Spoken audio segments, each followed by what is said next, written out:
Megastar Shakib খানের সঙ্গে কাজের গুঞ্জন ছড়ালেও নিজের অবস্থান স্পষ্ট করেছেন চিত্রনায়িকা মিষ্টি জান্নাত। তিনি জানিয়েছেন, কোনোভাবেই ২ বা একাধিক নায়িকা নিয়ে নির্মিত সিনেমায় কাজ করবেন না।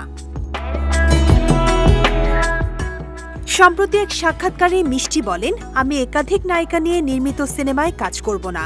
এটা শাকিব খানকে আমি বলে দিয়েছি, আমি সলো হলে ওর সঙ্গে কাজ করব, কারণ আমার ওই যে ২ নায়িকা ১ নায়িকা এরকম ছবি আমি করতে চাই না।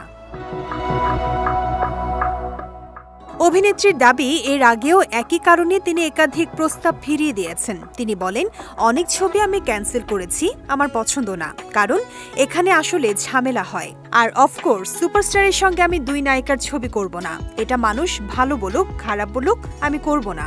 এটা শাকিবকেও না বলেছি। শাকিব খানের সঙ্গে সিনেমা ধামাকা নিয়ে যে গুঞ্জন চলছে সে বিষয়ে মিষ্টি জান্নাত বলেন, আমি তো কখনো বলিনি ধামাকা মানে শাকিব খান আসবে। এটা পুরোপুরি দর্শক আর মিডিয়ার তৈরি গুঞ্জন।